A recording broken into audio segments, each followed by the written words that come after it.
Jonas Hale was tending the fire when he heard the sound of footsteps dragging across the sand. A young Apache boy, around 5 years old, was staggering toward the water well. His body was so thin it looked like skin stretched over bone, and his legs trembled as if they could give out at any moment. His eyes were dark with hunger, fear, and exhaustion. Every step he took toward the well was a struggle just to keep breathing. Jonas stood still.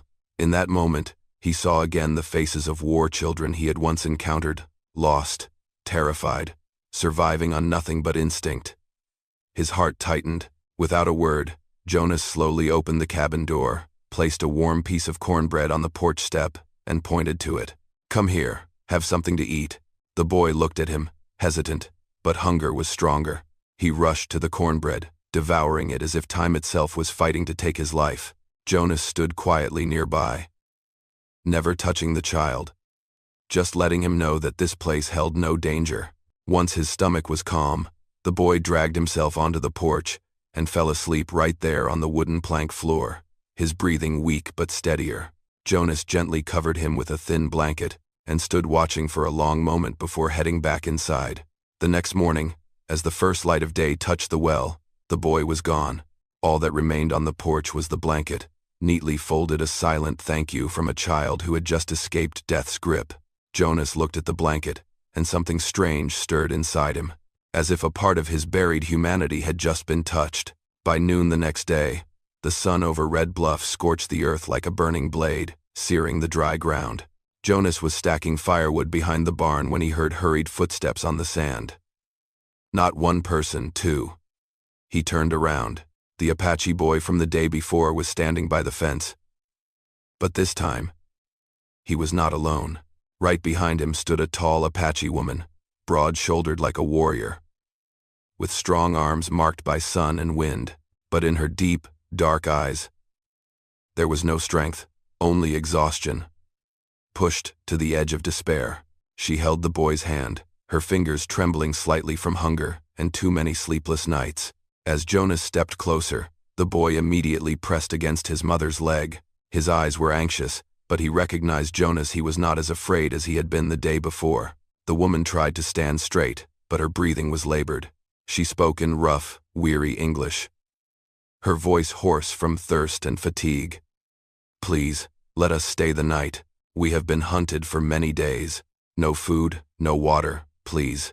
Her voice was loud, strong but trembling from exhaustion. Jonas looked closer. Beneath the dust, her legs were bloodied, her arms marked with bruises. Someone had clearly been chasing them, and they had run until there was nothing left to run on. Jonas did not answer right away. He looked at the mother, taller than he was, built like someone who knew how to fight.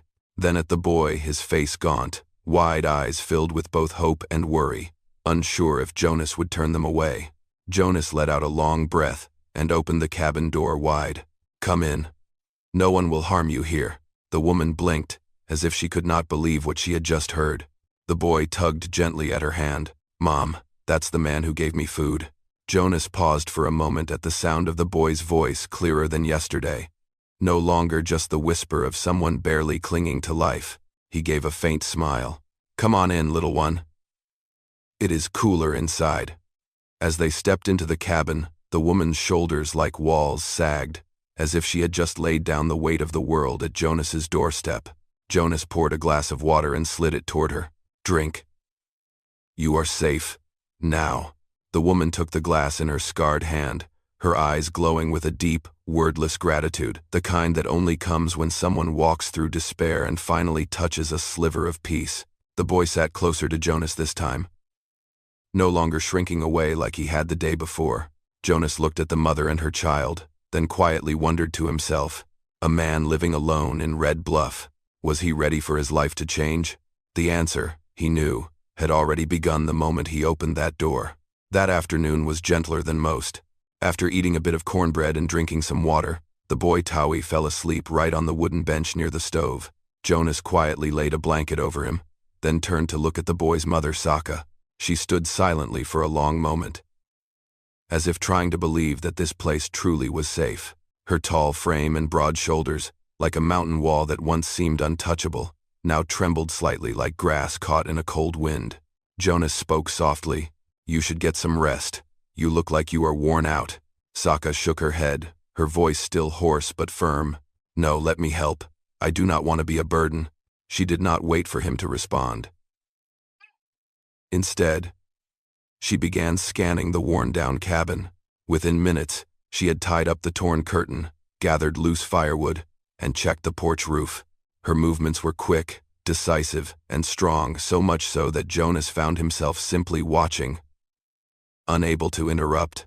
You do not need to do this, Jonas said. I want to. This place gave my son and me shelter, Sokka replied, her eyes steady and unwavering. Jonas said nothing. He was not used to someone stepping into his life, and even less used to the feeling of a house suddenly filled with life, footsteps, movement, presence. Sokka found an old pot hanging on the wall, filled it with some water, and pulled out a few dried herbs from a cloth pouch she carried. She lit a fire. Her large hands, despite their size, moved with the grace and ease of someone who had cooked all her life. You will like this soup, she said without looking at him. Jonas gave a quiet chuckle. You sound pretty sure of that. I have lived for years with almost nothing. Just trust me, she replied. The scent of the soup began to drift through the cabin, mixing with the smell of wood and smoke, creating something Jonas had not felt in years, something that smelled like home. Tawi woke up to the aroma, rubbed his eyes, and looked at Jonas. His eyes lit up. Can I play with your wooden horse? Jonas reached up to the shelf and took down the old toy. It was something he had kept from before the war, a piece of memory from when he still believed the world was big and gentle. He handed it to the boy. It is yours now. Tawi clutched the toy tightly, smiling for the first time since arriving in Red Bluff. A small, fragile smile, but one that lit up the dark corners of Jonas's cabin. Sokka looked at her son, then at Jonas. Her gaze softened. For the first time, her strong face was no longer shadowed by fear. Jonas suddenly realized, from today forward, this cabin was no longer just his. It now held warmth, laughter, and something he was not quite ready to name. Night fell in silence. Outside, the desert wind slipped through the old fence, creating long, haunting howls like the distant call of the wild. Inside the small cabin, the light of the oil lamp cast a warm glow on the faces of three souls who had just found each other amid a harsh world. Tawi was fast asleep, clutching the wooden horse to his chest like a treasure. Jonas gently closed the door and stepped out onto the porch. Sokka was already there, staring into the distance, as if the dust and wind still left invisible wounds on her spirit. Jonas leaned against the porch post. Having trouble sleeping? Sokka did not turn around. Her voice was heavy. I am afraid, if I fall asleep, we might have to run again. Jonas took a slow breath, searching for words that might comfort her. You are safe here, at least, as long as I can still stand. That made Sokka glance his way. In the light of the lamp, her deep black eyes no longer held only fear. There was something else now. Something softer, more honest. She sat on the step, resting her hands on her knees, her strong muscles trembling slightly. Are you sure? You want us to stay? Jonas sat beside her, leaving just enough space so she would not feel cornered but not so far as to feel like a stranger. I have not done much, but I do not regret opening that door. Sokka pressed her lips together, took a long breath as if gathering all the courage she had left. Then, she said something Jonas never expected to hear from a woman like her, an Apache warrior, tall and strong as a mountain. You are a good man. Let your life grow inside of me. Her voice was soft now, but steady. My son needs a father to guide him. Jonas froze. Her words were not a confession, not a plea. They felt more like surrender, not to him, but to the loneliness she had been fighting for so long. He turned and looked into her eyes, speaking slowly. Sokka, I do not know if I am worthy of what you just said. She shook her head. Worthy or not, my son already chose you. She glanced toward the door, where Tawi lay sleeping. He smiled because of you. And that is something I have not seen in a very long time. The wind blew gently, carrying the scent of earth and cooking smoke across the porch. Jonas placed his warm hand over Sokka's strong hand. If you two need a place, this is it. In that moment, no more words were spoken, But both of them understood one thing. Tonight, in the ruined heart of Red Bluff, a family had just been planted. I am truly grateful for your presence here. If this story brought back memories of dusty evenings and the sound of hoofbeats echoing in your heart, subscribe to my channel. So every day, we can sit together again, and I will tell you another story from the Wild West. That afternoon in Red Bluff was strangely still. There was no wind, only a silence so heavy it made Jonas stop halfway through fixing the fence. His instincts as a former soldier told him one thing. Something was coming. The sound of horse hooves pounded against the dry earth like a war drum. A large man on a black horse appeared in the distance, riding toward the cabin like a storm compacted into human form. Jonas gripped the shotgun in his hands, but he stood tall, not backing down an inch. Sokka stepped out of the cabin. The moment she saw the rider's silhouette, her face went pale. "He found us," she said softly. Her voice filled with both anger and fear. The man pulled his horse up close to the fence, yanking the reins. His voice was harsh, like stone grinding on steel. "Hey, you seen a big Apache woman with a boy about 5 years old?" Jonas did not answer right away.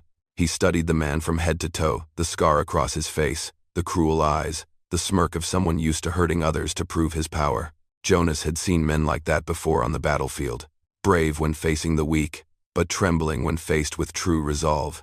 At last, Jonas spoke slow, voice cold as forged iron. "She does not belong to you." The man let out a dry, mocking laugh, sneering through his teeth. "You think you're some kind of hero?" Jonas raised the shotgun. The barrel pointed straight at the man's chest, and in his eyes, deep, steady, and filled with the weight of war, there was no blink, no flinch. "You want to find out?" His voice was low but rang out like a canyon collapsing. The air went still. The man stared into Jonas's eyes, and in that brief moment, he understood he was not facing a frail farmer, but a soul who had walked through hell and returned. Sokka stood behind Jonas, like the shadow of a mountain. Though her hands still trembled, Jonas stood firmly between them, not leaving so much as a gap. The man clenched his jaw, rattled by the force he could not match. His eyes flicked to the cabin, to Sokka, then back to Jonas. A grunt slipped from his throat.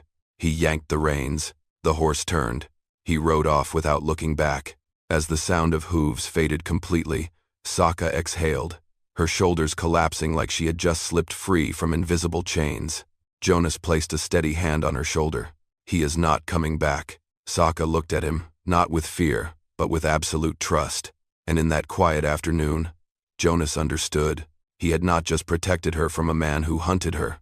He had cast him out of the past that had imprisoned her for far too long. Spring arrived with a strange warmth that crept into every corner of Jonas's cabin. The cold had eased, and the mornings no longer carried the emptiness they once did. Instead, each day began with the sound of small footsteps pattering across the wooden floor. Tawi had changed so much in just a few weeks. The frail Apache boy who had first arrived was now full of life, his steps steadier with each passing day. In his hands, always, was the wooden horse, an item Jonas thought he had kept only as a memory of the past, but which had now become a treasure to the child. One morning, as Jonas was sanding down a post on the front porch, Tawi ran up to him, eyes gleaming like a lake after rain. "Jonas, look at me."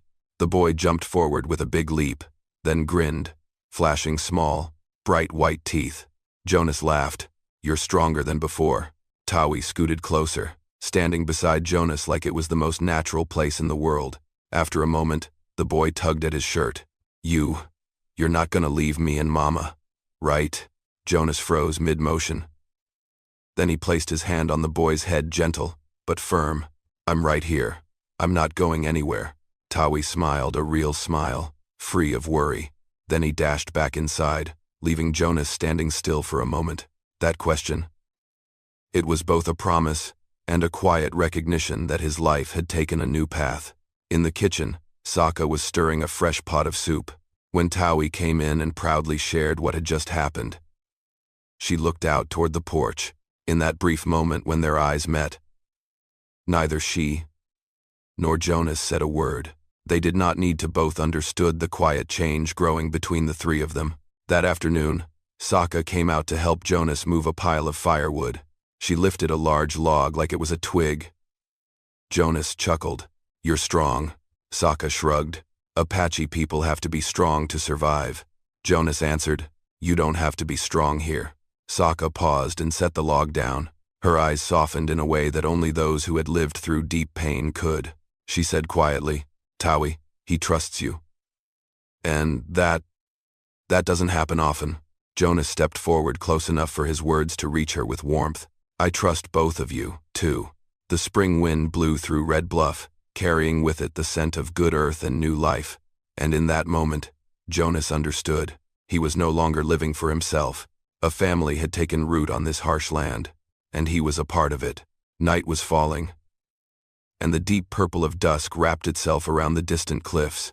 Jonas sat on the porch, listening to the crackle of firewood and the soft sounds of Tawi playing with the wooden horse inside the cabin. A strange kind of peace flowed through a place that had once held nothing but silence and memories of war. Sokka stepped out onto the porch, her shadow stretching long across the ground. Her tall, powerful figure had once made men keep their distance. But now there was something gentle, almost tender, in the way she moved.